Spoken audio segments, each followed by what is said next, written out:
me suivait les réseaux sociaux depuis les embouteillages a fait un tour complet de la question.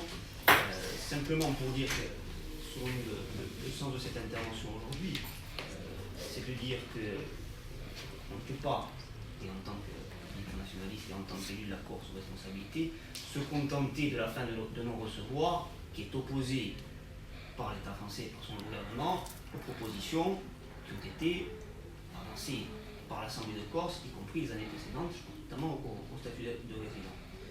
On ne peut pas s'en contenter pour des raisons politiques, mais surtout, et ça a été rappelé, parce que, entre-temps, premièrement, on se rend compte que la situation n'est pas pour s'améliorer et au contraire s'est aggravée. Et on ne peut pas s'en contenter de surcroît parce qu'en face, on nous propose, alors que l'on acte avec nous l'idée qu'il y a un problème très important sur la question des fonciers en Corse, on n'avance pas le début du commencement d'une solution alternative. Et non seulement cette opposition donc au statut de résident ne trouve pas de solution alternative en substitution, mais en plus on se rend compte que l'opposition n'est pas forcément fondée.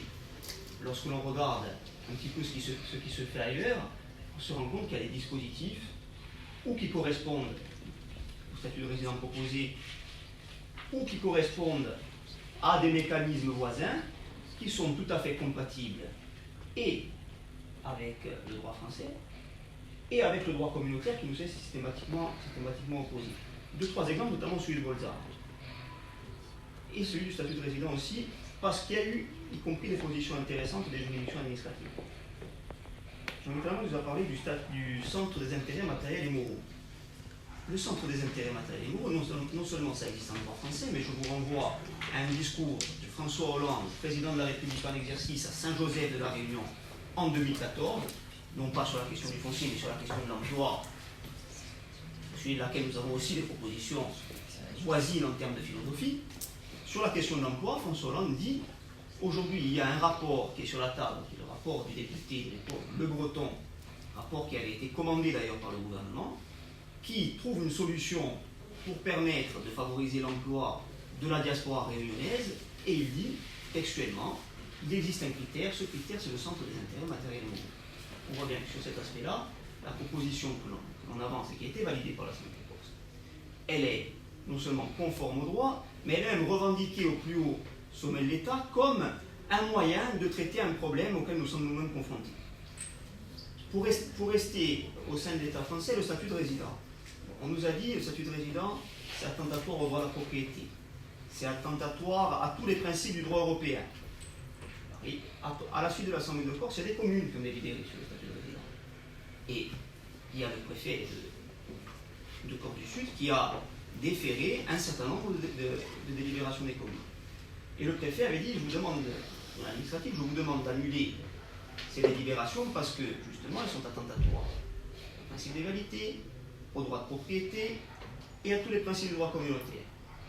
Alors, le tribunal a annulé. Il a annulé sur un seul moyen de droit. Le tribunal a annulé parce que, ça se comprend, parce qu'une commune n'a pas le pouvoir d'intervenir dans le domaine de la loi. Mais à aucun moment il s'est fondé ni sur une violation du droit de propriété, ni sur une violation du principe d'égalité, ni sur une violation de la libre circulation des personnes. Et non seulement il ne s'est pas fondé là-dessus, mais sans rentrer dans le détail, le rapporteur public a même écarté ses moyens. Le rapporteur public des tribunaux administratifs de Bastia, alors, ce n'est pas une décision, ce n'est pas un arrêt du Conseil d'État, mais ça a quand même une valeur. Il dit le statut de résident, il n'est pas attentatoire au droit de propriété. Parce que ce n'est pas un principe absolu. Il n'est pas attentatoire à la libre circulation des personnes. Et il dit même s'il reconnaît qu'il n'est pas forcément majoritaire sur ce point, il dit au niveau d'une région, pour moi, il n'est même pas attentatoire au principe d'égalité. Donc on voit bien qu'aujourd'hui, il y a, y compris en l'état des droits actuels en France, il peut y avoir un chemin, à condition qu'en face, on ait des interlocuteurs qui soient disposés à régler le problème. Or, la difficulté, c'est que, jusqu'alors, les interlocuteurs ne sont pas disposés à régler le problème, parce qu'on nous oppose un certain nombre de principes et de droits. Il y a aussi un droit qui est un droit fondamental, c'est le droit au logement. Et aujourd'hui, par la force de l'argent, le droit au logement, dont on a parlé d'ailleurs à une certaine époque, le droit au logement opposable, mais le droit au logement, il ne s'applique pas aux Corses aujourd'hui, parce qu'ils sont chassés de leur pays par la loi du marché et par la force de l'argent. termine sur Bolzano. Bolzano, c'est également intéressant parce que Bolzano, c'est un dispositif au cœur de l'Europe. C'est vrai un petit peu différent. La loi de Bolzano ne dit pas interdiction totale d'acquérir sur tout le territoire à quiconque dispose de 5 ans de résidence.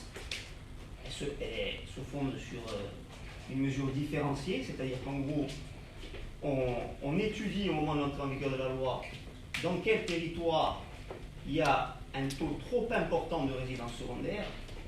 Pour l'anecdote, dans la loi de Bolzano, le taux qui justifie de réserver à 100% l'accès au logement aux résidents, c'est 10% de résidence secondaire. 10%.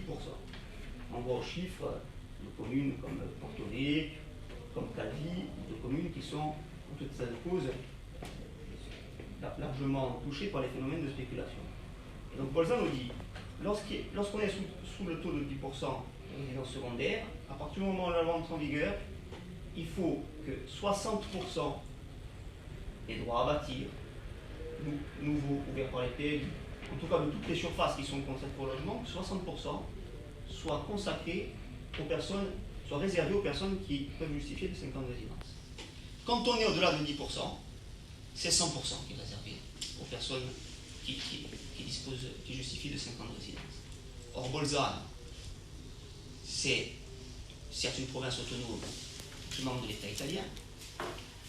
Ça n'a pas fait l'objet de recours de la part du gouvernement, et non seulement ça n'a pas fait l'objet de recours de la part du gouvernement, mais en son contrôle en Italie, la Cour constitutionnelle a accepté, par exemple, pour accéder à un logement social, qu'on doit justifier de 5 ans de résidence, de 3 ans de résidence selon la région.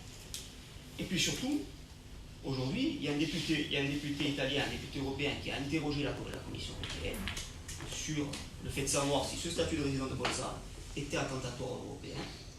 La Commission européenne n'a pas donné de réponse définitive, mais elle a rappelé le principe.